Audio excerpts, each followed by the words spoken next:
Hello, everybody.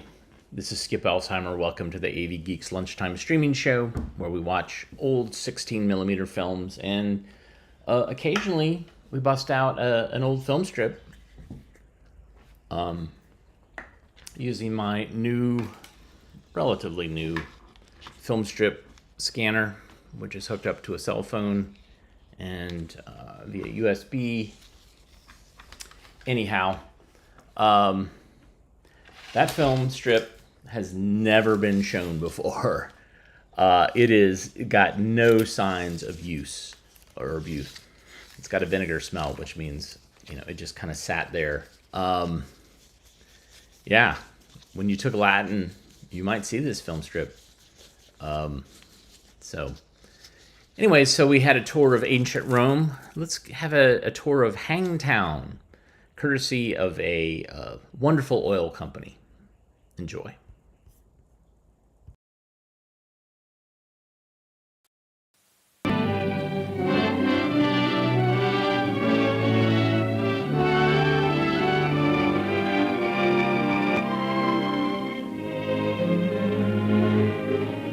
This is the story of a road and the men who traveled over it in search of gold.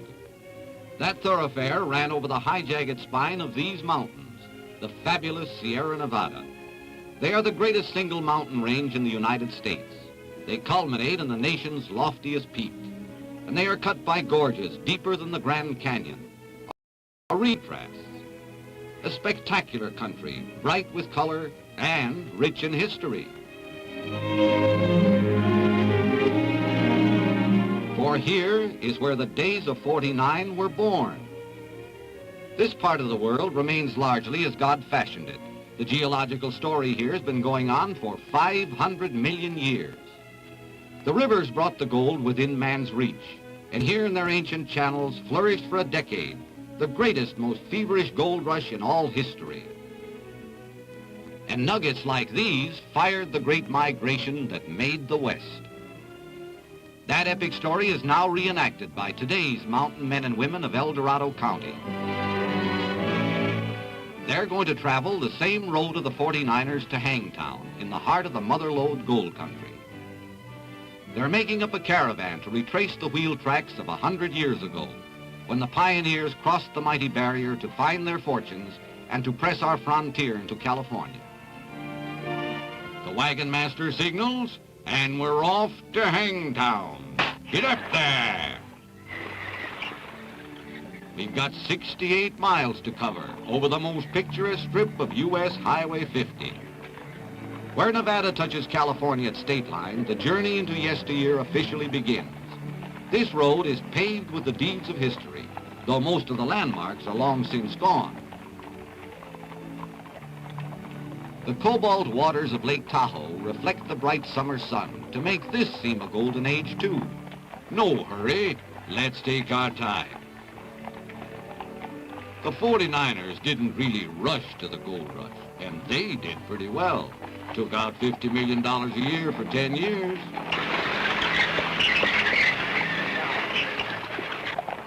Today's highway follows and uses portions of the old emigrant road. Some of the hardier souls cut off to ride high trails through the scenic uplands. They'll rejoin the caravan at a later rendezvous. The long climb to Echo Summit begins. This stretch used to give the stagecoach drivers nightmares. They used to bump and rattle and lurch over this very pass. But they carried the mail through, and the bullion, and the passengers, over what they called the terrible Sierra. Today, modern highway construction has made this one of America's most scenic arteries. You know, this road witnessed the greatest era of horse-drawn freighting and stagecoaching ever known anywhere. Back in the 60s, it was choked with two continuous lines of traffic, moving east and west with hardly a break between wheels. 5,000 teams of horses carried 100,000 tons of cargo and 20,000 adventurous passengers by this spot in a single year. The white man first saw this country in 1772, but for centuries before the Argonauts came, Indians roamed this range. Then came the Fremonts, the Kit Carsons, the Pathfinders, fur trappers and scouts. They all broke trails for the wheels to follow. for America to roll west. Our modern horsemen wind past Echo Lake into El Dorado National Forest. An old line forest ranger is their guide as they pick their way along remnants of early emigrant trails still to be found over the crests of this wonderland.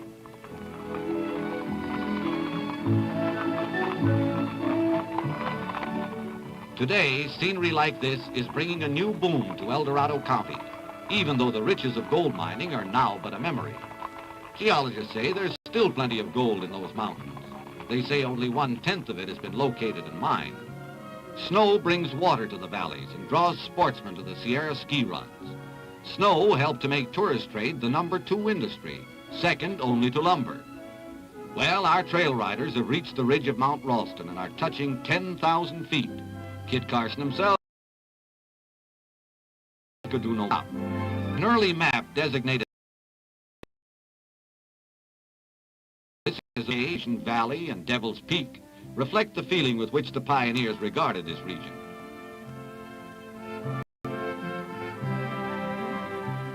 Some authorities mention Bill Cody and Wild Bill Hickok as famous wayfarers who traveled this route.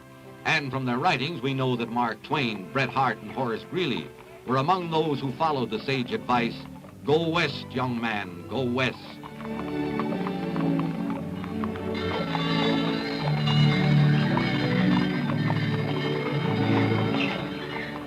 The bells of the 10-mule jerkline team echo the journeys of the host of forgotten 49ers who died with that golden age.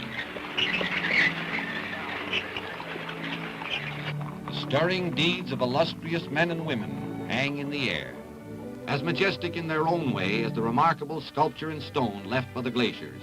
Lover's Leap rises a sheer 1,000 feet. Looking down from the peak, there's our caravan way down there. They've just passed Horsetail Falls and are approaching famous old Strawberry House, where weary travelers, teamsters, and stagers paused along the original emigrant trail for a well-earned rest. We're jogging along in fine style with no worries until shades of Black Bart, king of the highwaymen. This is a stagecoach holdup at the exact spot on Bullion Bend where it actually happened 88 years ago. This boy means business. Throw down that Wells Fargo treasure. I would, wouldn't you? I wouldn't do that. Dangerous Dan won't like it. Give them what they want. We ain't got a chance. The history book says so. Well, that's one shipment that didn't get through. But it's interesting to know that most of the bandits were killed or captured. So you see the kind of goings-on that gave Hangtown its name. And this is the bell that called the vigilantes to perform swift and sure frontier justice. An air of antiquity hangs over the town, now called Placerville. Many of the relics of those heroic days still stand, some over a century old. Nearby at Sutter's Mill, James Marshall discovered gold in 1848, changing the whole course of the country's history. His hand points to the exact spot. Our caravan is going to get a real Western welcome. They finally made it, a triumphal entry into old Hangtown. You can't blame people for coming to Hangtown when you remember that some of the boys back yonder took $5 million in gold out of one hole just 12 feet long. You can't call that dry digging. Rip-roaring Hangtown is really quite civilized now. But there's still life left in the old town. Or at any rate, this descendant of the rough and tumble old-timers will be glad to prove it if you want to change places with him.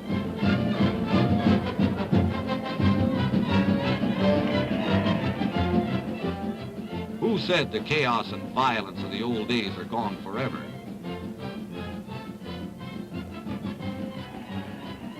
Just like old times, isn't it?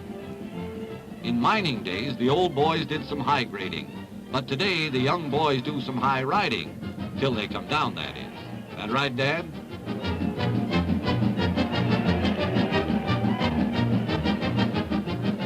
Something tells us this boy may stay on for the required 10 seconds.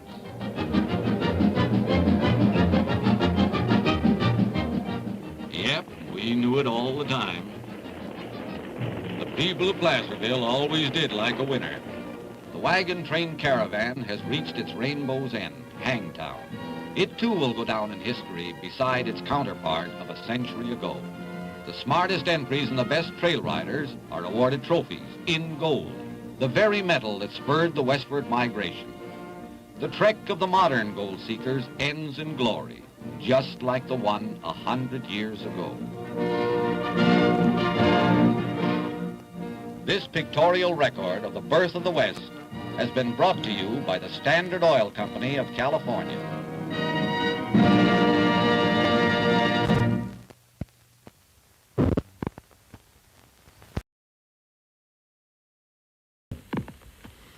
It's interesting to me that I have many films that are, and this is from my collection, from National Archives, from the Prelinger collection, other places, these kind of post-World War II visits to different parts of the United States, and then almost all sponsored by oil companies. It's almost like all the films that talk about nutrition from the 20s up to the 90s were brought to us by the Dairy Association. It's really fascinating to me that like that's what they invested their money in. It's like, we're going to tell the story of geography and what's great about this country through the lens of whatever product we're espousing. So I don't think there was any direct petroleum things in there, but it was still kind of interesting to see the Standard Oil mention. This is a Cornet film about World War One or post World War One, and what went wrong. Enjoy.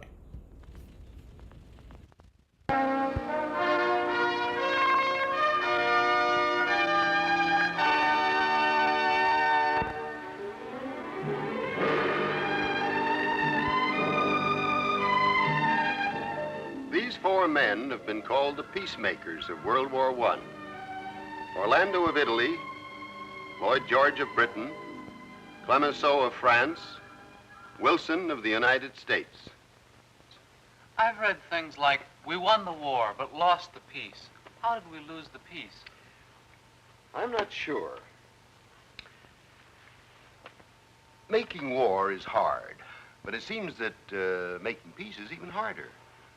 When wars end, people stop worrying. They assume that peacemaking is easy, automatic. We discovered it isn't. What was the end of World War I like? Do you remember? Oh, yes, I remember it well. I was just 18 then, in 1918. I remember the headlines and the celebrations. We went wild. Now we thought, no more wars, ever.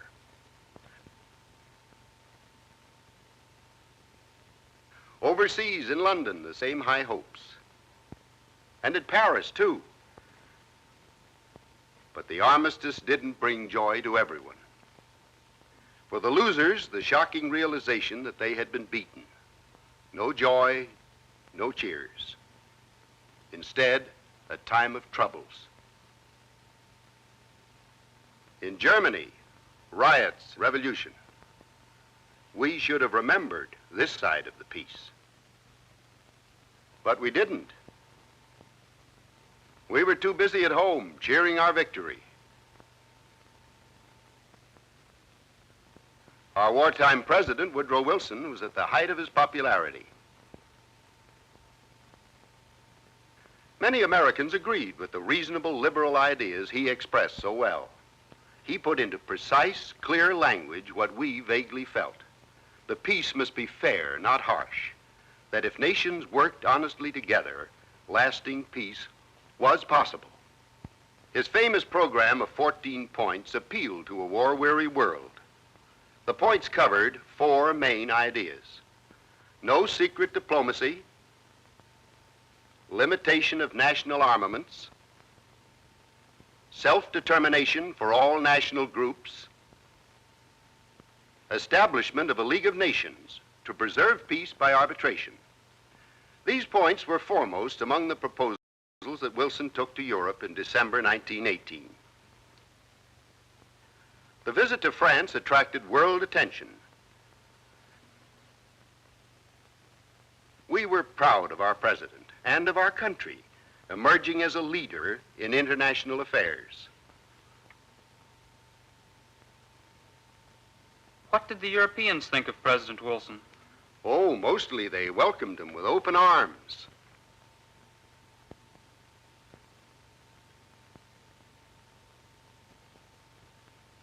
Paris gave him a tremendous reception. But why? They didn't know him that well, did they? No, but perhaps to them he represented a fresh start, a new hope. And yet, as we learned later, Wilson's triumph was to end in disappointment. Wilson was only one of the delegates from 32 nations who assembled in Paris in January 1919 to write the peace treaty. The place was the Palace of Versailles, just outside of Paris. In this same palace, 48 years earlier, the beaten French had seen the German Empire proclaimed after the Franco-Prussian War. Now the world would watch the Allies make a new peace with a vanquished Germany. Leading their delegations were the so-called Big Three of the peace conference. President Wilson of the United States,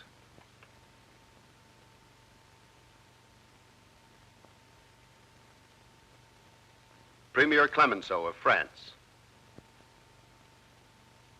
and Premier Lloyd George of England.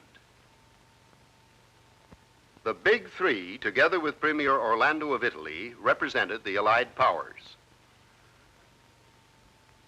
To his surprise, Wilson, the idealist, found that shrewd Premier Clemenceau was opposed to Wilson's ideas of the peace. Twice, Clemenceau had seen his beloved France invaded by Germans. He honestly believed that revenge on Germany was just.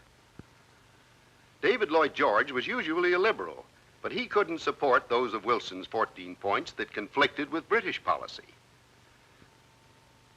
Thus, instead of harmony, Wilson found that the Big Three were not in agreement. After months of discussion and speech-making, during which 58 committees worked out the lengthy treaty, it was signed on June 28, 1919, in the historic Hall of Mirrors at Versailles. Many of the peace aims that Wilson had hoped for were thwarted. Clemenceau also had to compromise his harsh measures toward Germany. But the treaty, containing 80,000 words, had been completed. Contrary to international usage, the Germans had not been consulted during the negotiation. So the peace made at Versailles was, in effect, a dictated peace. Yet, even though the Allies felt they had made compromises, the peace was written, and people celebrated the historic occasion.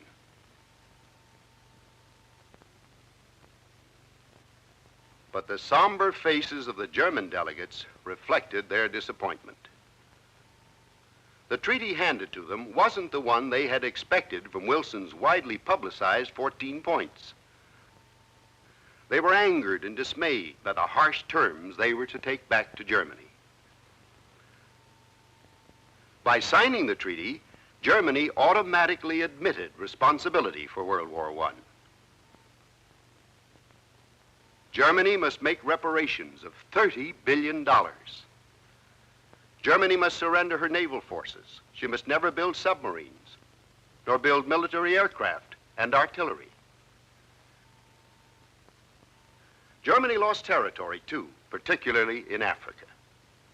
German colonies were placed under Allied mandate. There were other changes. The map of Europe was changed by treaties following World War I. Empires were dissolved, including the German Empire. Many new nations, including Finland, Estonia, Latvia, Lithuania, Poland, Czechoslovakia, Hungary, and Yugoslavia were created. With the treaty written, Wilson began the return trip to America. To many Americans and Europeans, Wilson was still a hero. But of his famous 14 points, only the League of Nations seemed possible to achieve. Wilson was returning home to fight for it. At first, he was hailed with enthusiasm.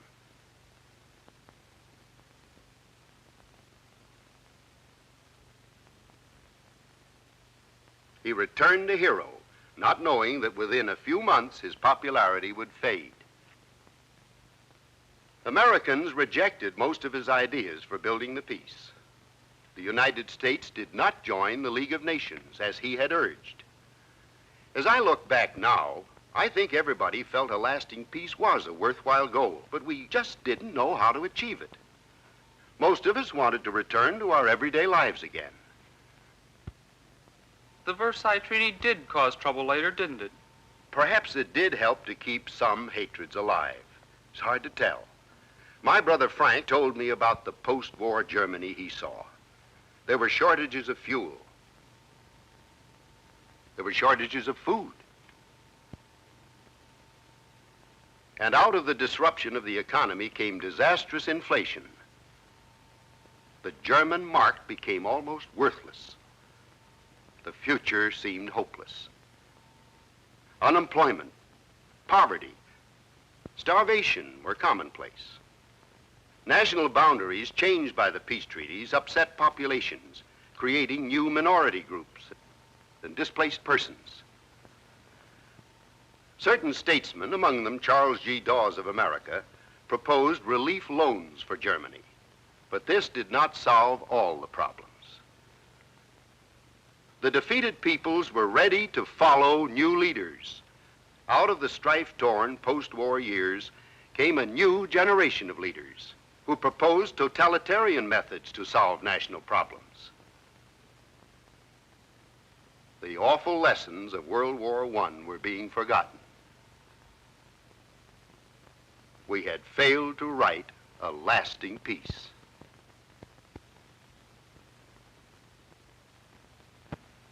What did we do wrong? It's hard to say even now exactly what was done wrong. But somehow after World War I, the seeds of another and even greater war had been planted. You mean World War II? Yes. When you study World War II, I think you'll understand that conflict a little better in the light of what you've learned about World War I.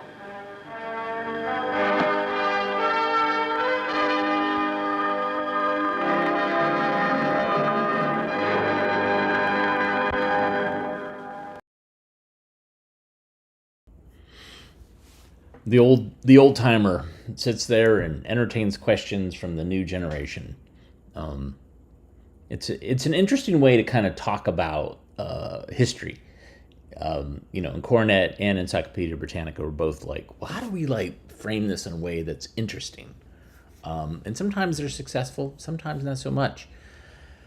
Okay, here's another Cornet film for you. This is Reading Improvement, Word Recognition Skills. Enjoy.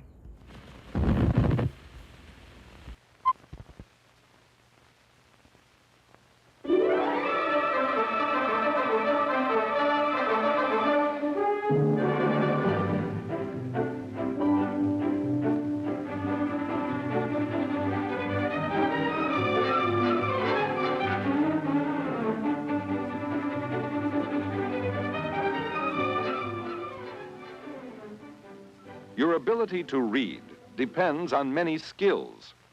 Most basic of all is the skill of word recognition. The better you are at recognizing words, the better a reader you can be. Tom's word recognition skills help make him a good reader. He can recognize a word such as this one by the way it looks, by the way it is used, or by the way it sounds. Rivalry. Rivalry. Rivalry. Tom is able to recognize most of the words he knows without having to look them up in a dictionary. Can you? Let's see how you can develop your word recognition skills. Look at this word. You've probably recognized it already, even though many of the letters are missing. That's because Thanksgiving has a very special form. So has this word. Can you tell what it is? Hippopotamus. As you've seen, some words can be recognized easily because their form is so special. But look at these two words. They look very much alike. The only difference between them is the order of these two letters. It is easy to confuse silver with sliver unless you see each word quite accurately. These two words are almost exactly alike, except for one letter. It's easy to read through when you should be reading thorough, unless you are careful to notice that little O. And the clue for recognizing a word may be even smaller than this. The main difference between these and those is just a small line. Practice in writing troublesome pairs of words will help you recognize the slight differences between them. Now let's test your speed of recognition of forms. Watch carefully. Ready? Try again. Ready? Do you know what it is yet? The less time you need to look at a word to recognize it, the faster you can read. You can build your speed by using cards with words on them. Practice with someone else, flashing the cards like this.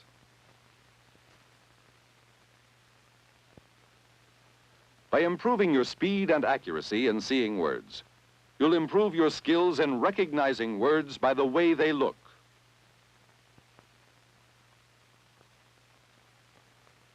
Can you read this sentence?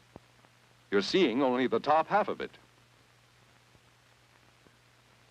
If you can, it shows you have some skill at recognizing the form and use of words. Perhaps you have to see more of the letters to recognize certain words. Is that enough? You can try this yourself. Lay a card over a line of print. Then lower it slowly until you can read what is written. This will give you good practice in recognizing words by their form and by their use, or context. What word is torn from the bottom of the page? If you guessed right, you made good use of context, the way the word was used in the sentence.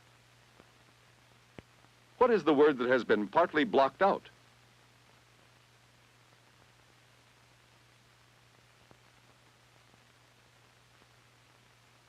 Is this the one you guessed? If it is, you used context to help you recognize the word. Here is another sentence with part of a word missing. Which of these three similar words makes the best sense here? You should have picked this word, through. Here is one more sentence with part of a word missing. Which of these three words makes the best sense here? This one, scared. But usually when you read, words aren't missing from sentences. Suppose you had thought this word was scarred. If you had been paying attention to the way the word was used, you would have seen it didn't make good sense. So far, you have seen words that you should be able to recognize by their form and by their context. But suppose this is a word you don't recognize by form, and suppose the context doesn't help you very much, and you have stopped. Then you must try to recognize the word in some other way. Rivalry. Rivalry. But you must know how to sound out a word to do that. Letters represent sounds in our spoken language. When letters are joined to form a word, they represent the sound of that word when it is spoken. The sound of the vowels in a word are the key to the sound of the word. In hat, A has a short sound, A. If we gave it a long sound, A, we would have a different word. Hate. Usually in a one-syllable word, if there are two vowels, the first vowel has a long sound, and the second vowel is silent. If there is only one vowel at the middle or beginning of a one-syllable word, usually it has a short sound. For example, bit, short I, bite, long I, silent E. Got, short O, goat, long O, silent A. To sound out words of more than one syllable, you must know how to break them into single syllables. Every syllable has at least one vowel. In this word, the letter Y is used as a vowel. Very often, consonants that come together are put into separate syllables. Let's try another word. How shall we break this into syllables? Separate the two L's. Let's try separating the first part this way. If we try the rule for pronouncing one-syllable words with two vowels, this part would probably be pronounced light. This is probably L. And this syllable is probably sounded sat. Sat, L, light. Satellite. Now you recognize it. Not only is the sound of the syllables important, but also the stress or accent. Here is a word broken into its syllables. Manage, that's not familiar, but manage is. Trying the accent on different syllables may be necessary before you recognize a word. Of course, there is much more than this in learning to sound out many words. In this sentence is a word you all know, but some of you may not recognize it. There are many ways you might try to break it into syllables and pronounce it. But suppose it still didn't sound like a word you knew. Then go to a dictionary.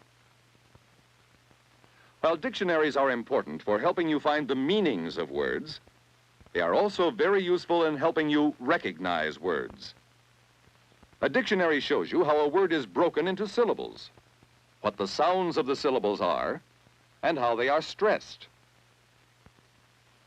Penicillin. Now you recognize the word.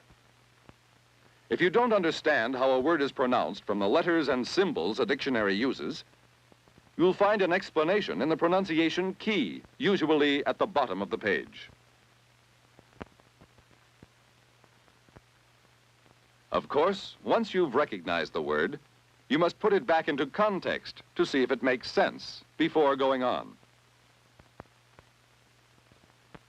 So here we have Tom, who is efficient in word recognition. How about you? Do you need to improve your word recognition skills? Remember, practice recognizing the forms of words accurately and quickly as you read. When a word doesn't make sense to you in the way it is used, stop to see where the trouble is. If you can, sound out a word by yourself or by using a dictionary. You may discover that the word isn't what you think it is. When you recognize words correctly, your reading makes sense. And it makes sense that developing accurate and rapid word recognition skills is an important part of becoming a better reader.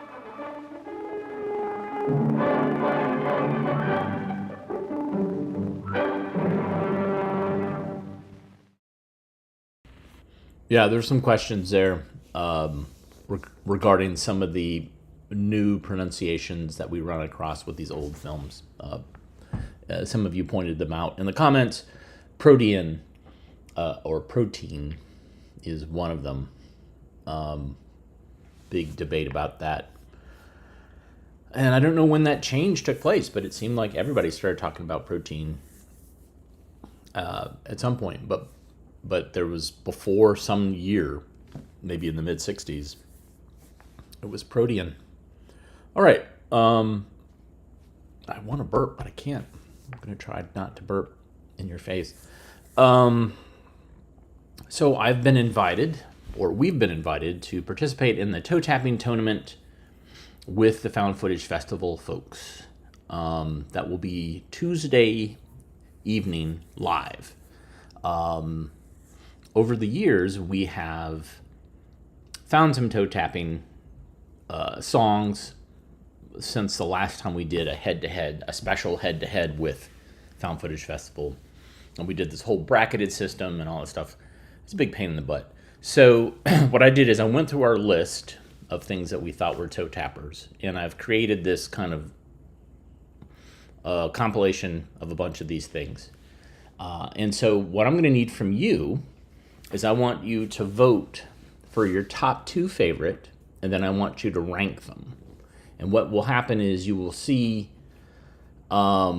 these come from the actual broadcast. So you'll see here, you'll see the name of it, and then here you'll see the email address. It's skip@avgeeks.com. And so I want you to put 2 choices, your top one and then your second favorite one. And we'll run through this today, and we'll run through it tomorrow. Maybe we'll do it Monday too, just to make sure that we get all the responses. This is all the overhead that's associated with doing something like this. So here it is, all the toe tapping songs, and some of them run long. I haven't, there it is. I haven't shortened it.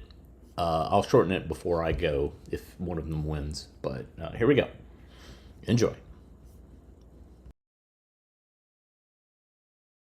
I've seen the sun, the surf, the sand run deep along the splashing shores of every line. You'll see me there no matter where, my silver body flashing as I rise, catching rays from the sun.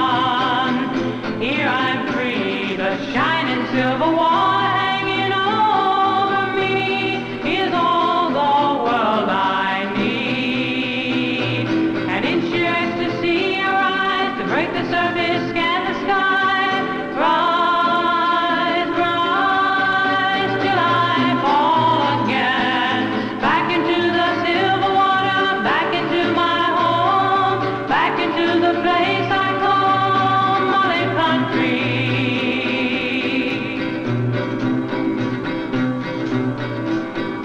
Neon lights flashing bright, shining down while children play on golden sand.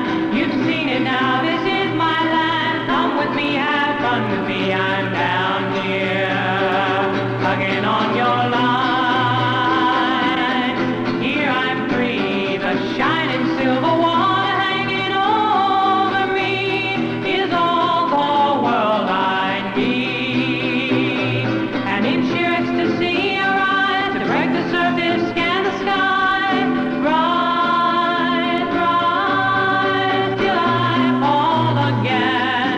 Back into the silver water, back into my home, back into the place I call Mother Country.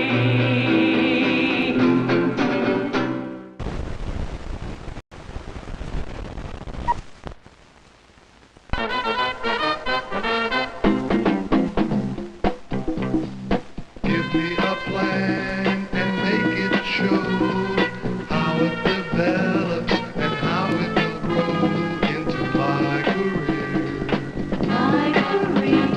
What roads do I travel and how shall I go? Will mysteries unravel and how will I know that it's my career? Where shall I go? Where shall I go? Where shall I go?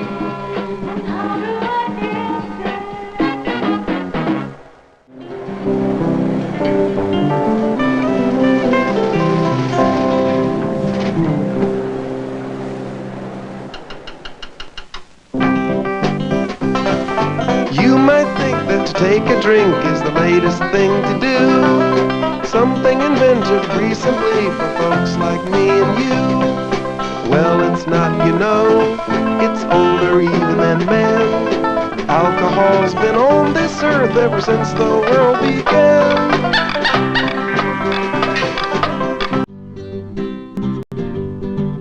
There are so many ways that we have learned to use the sun's energy, but we've gotta be careful what we do, or we'll pollute the land and the air and the sea. Got to use less dangerous stuff, I mean, we got to use more of what's safe and clean, and that's sun power, sun power.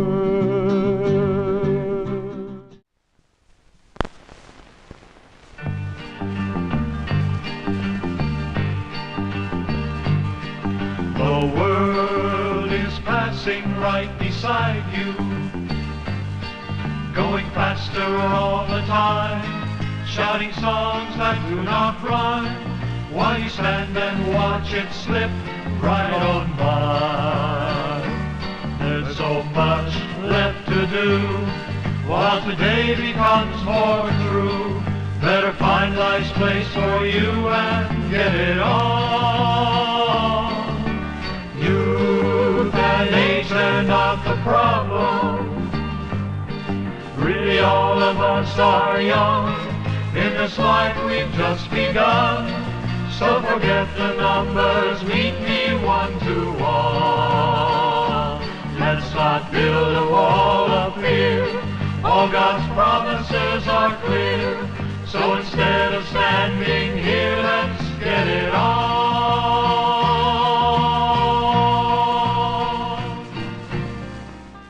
Thunder, yikes! Lightning, never seem to want to do the right thing.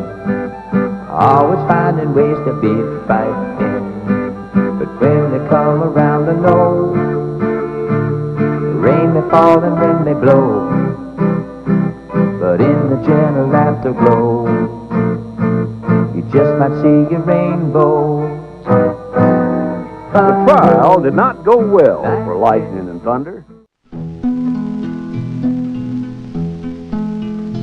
Oh, thus be it ever when free men shall stand between their loved homes and the war's desolation.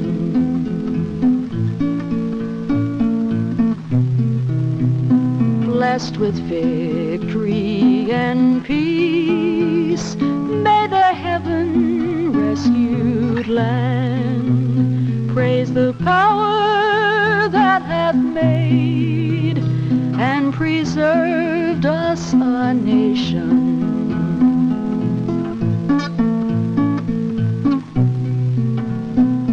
Then conquer we must when our cause it is just, and this be our motto: in God is our trust, and the star-spangled banner in triumph shall wave o'er the land of the free and the home of the brave.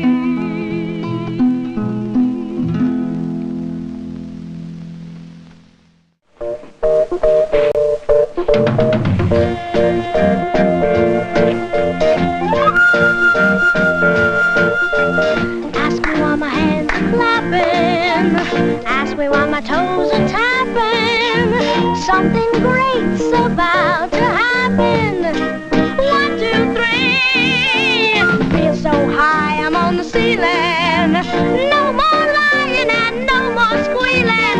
Ask me how this brand new feeling feels to me. Well, to tell the truth, I feel like singing. Look what I've achieved.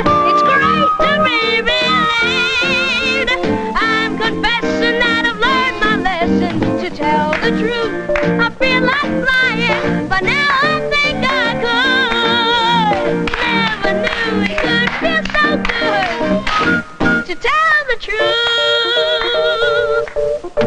Ask me why my hands are clapping. Clapping. Ask me why my toes are tapping. Tapping. Something bright's begun to happen. Glory be. We believe in our boy Brian. Told the truth without half trying. Everyone who's through with lying, sing with me. Tell the truth, I'll be like singing glory and behold. It's time to join the fold. Non-believer, get that fever. To tell the truth, I feel like buying, but now I think I could. Hallelujah, it feels so good. Hallelujah, it feels so good. To tell the truth, to tell the truth, to tell the truth.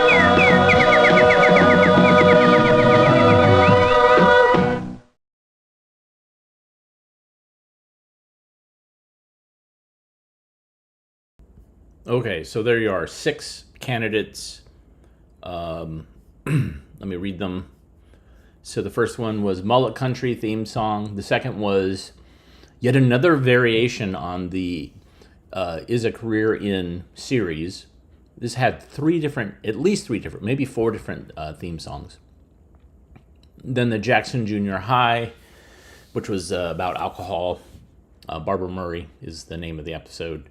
Sun Power, Don't Be Afraid, which was that weird one with the grids and the religious message. Thunder and Lightning Case. And now a word from our sponsor, which some of you said was Joan Baez. I'm not sure about that.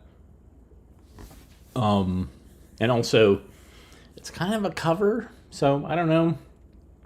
And then last, a crowd favorite, Maltese Unicorn, which is part of the Unicorn Tales series, which was those kind of short musicals featuring kids and about reading, kind of, and of which Books Are for Burning is from. There's another in this series, Magnificent Major, which so that was a very 70s series, and the producer of that was murdered, gang style, or mob style, for some reason. There's a horrible true crime documentary about it. Anyways, email me at skip@avgeeks.com with your 2 choices, your favorite, and then your second favorite. And then we will we'll probably announce the winner, let's say on Tuesday. We'll do that. And what I'll do is I'll show this compilation at the end of tomorrow's show and Monday's show, and just to remind you. But the deadline will be, when will it be? The end of my show on Tuesday. Let's say that. That way it gives me time to prepare. Okay. Wow, we got a little bit of time left. Just a skoonch amount of time. But I don't have anything that's won't go over. Well, let's go ahead and show this because everybody loves otters. Enjoy. Or seals. I'm not sure what mammal this is. I watched a little bit of it, but I didn't glean what the mammal was. This is wormcoat. Enjoy.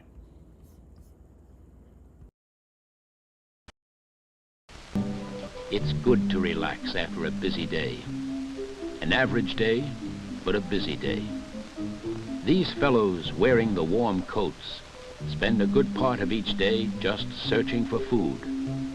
And in this sea, at this point in time, it's becoming difficult to find enough food to go around. But things are looking up, as you will see.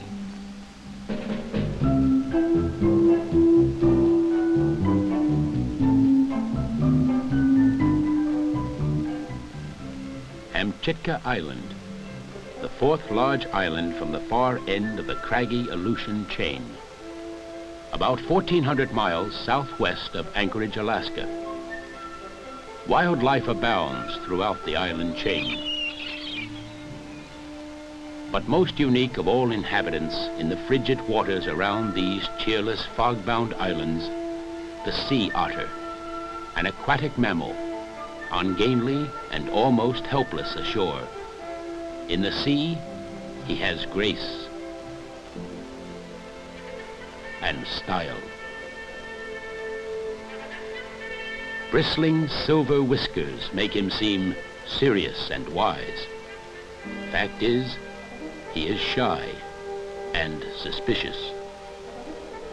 He has a troubled memory of man, who for centuries had been a fearsome enemy. Time was when sea otters, numerous as flocks of birds, swam and fished the coastal waters of America from the outer tip of the Aleutians on down into Mexico. But that was long ago. Perhaps the world's most luxurious fur, fine, dense, and very valuable. Almost 2 centuries of hunters had roamed the seas, decimating sea otter colonies, and by the turn of the 20th century, these pleasant, playful creatures were on the verge of extinction. Other fur-bearing animals along these wind-worn shores suffered much the same plight. But before great natural resources could be lost forever, conservation had begun. In 1911, the International Fur Seal Treaty was signed. The sea otter and other animals were now protected by law. In 1913, the Aleutian chain was made a national wildlife refuge. The few remaining sea otter colonies began to grow again, but the process was painfully slow. Sea otters reproduce in their own time. A single pup is the rule. Twins or triplets are extremely rare. Gestation lasts a year, and for another year, the pup is helpless. It lives an easygoing life, mostly clinging to its mother's chest. She is indulgent and affectionate, but strict. Now and again, she may cuff the pup, teaching him to dive for food, stay underwater, eat kelp to hide from his enemies, and snooze. A sea otter lives about 15 years. Each year, a colony can be expected to increase by only 1 pup per 10 sea otters of population. Even so, sea otter populations have grown.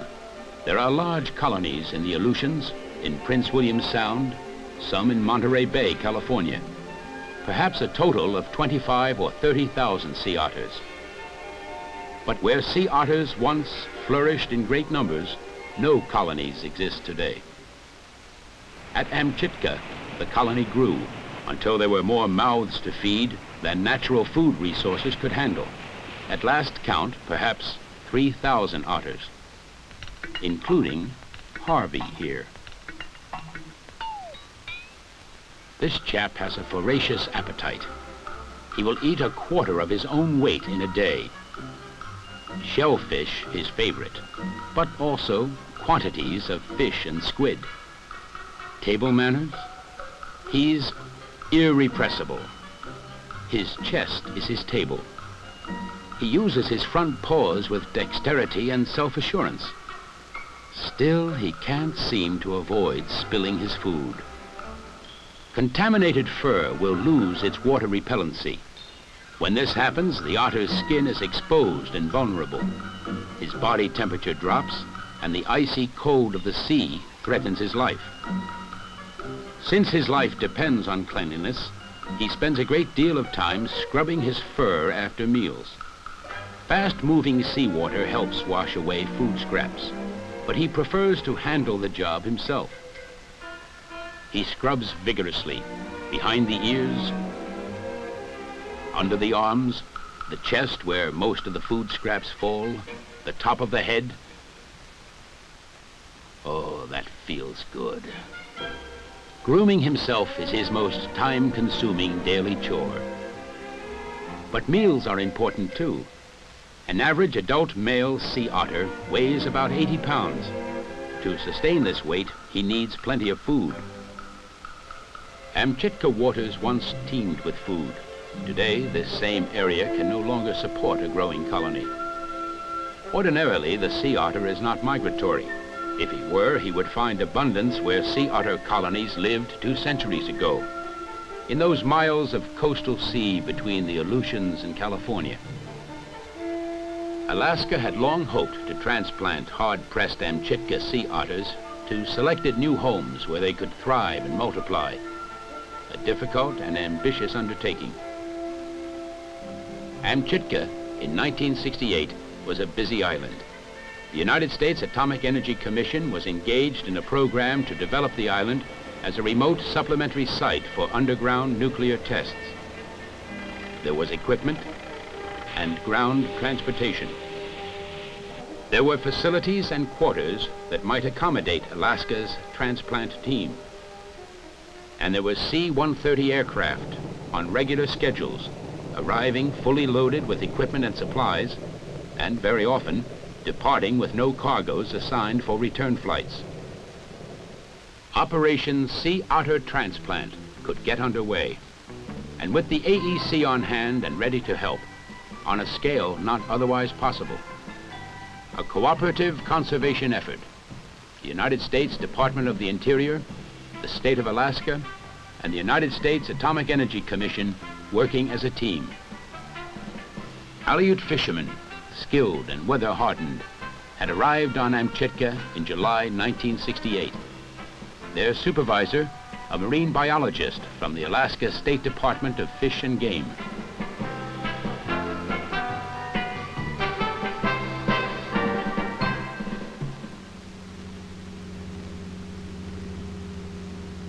Crews head for the sweeping beds of kelp offshore, where the sea otters hide.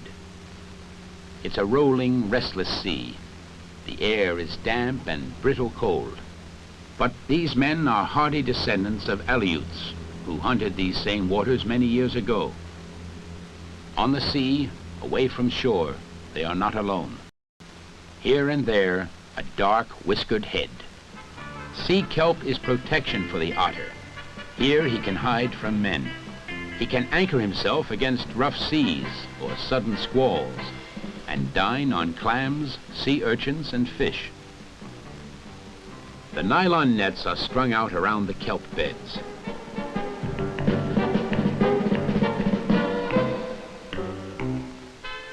If a fellow is curious or careless, he'll find his way into a net. Morning after morning, the boats are out and the nets are spread. The crews carefully collect about 50 otters each week. They will be brought ashore, fed and cared for until they can be flown to their new homes. Easy now.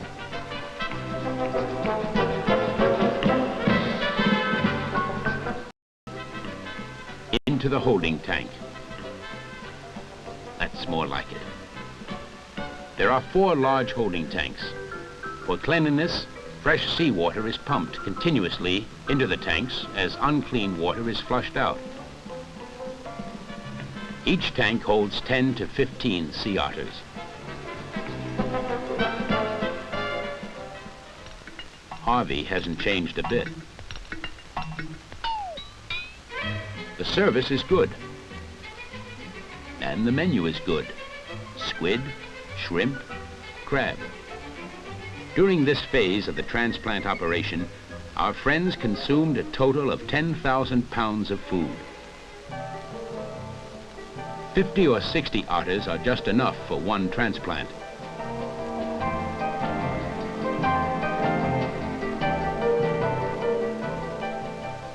They are made ready for the trip. Easy does it.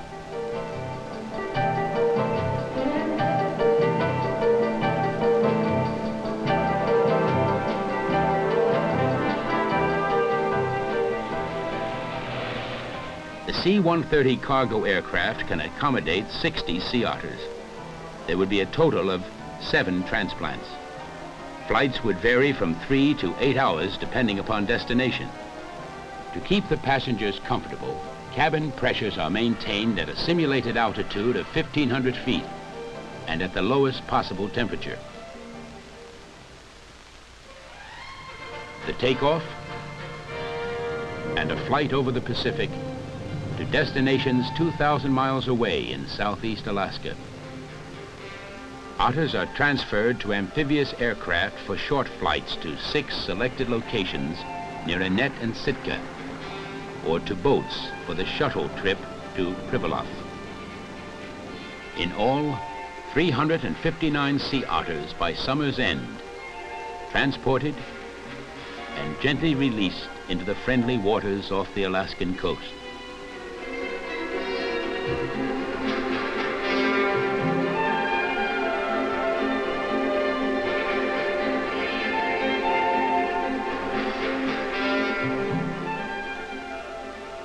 After the brief humiliation of captivity, they are pleased with their new freedom. They are healthy, unruffled by the flight from Amchitka, hungry as usual, and still have a sense of humor. This story has a happy ending. Otters have lived in these seas before. More than 100 years have passed, and hopefully they will live and thrive here again. It will take time, and there is still some danger. Seen through a gun sight, an otter is an easy target from the shore close by. A part of the happy ending is up to us.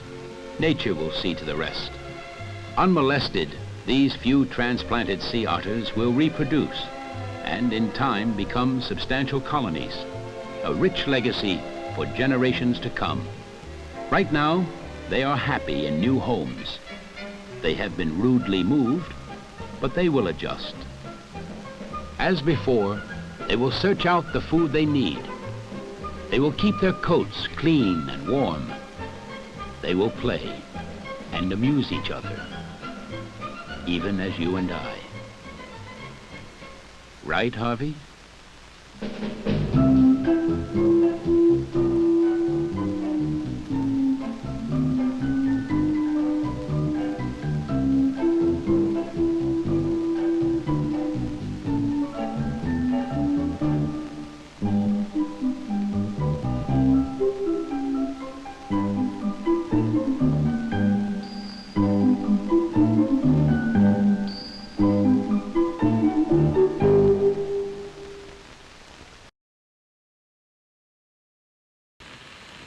Did that say it was the Atomic Energy Commission?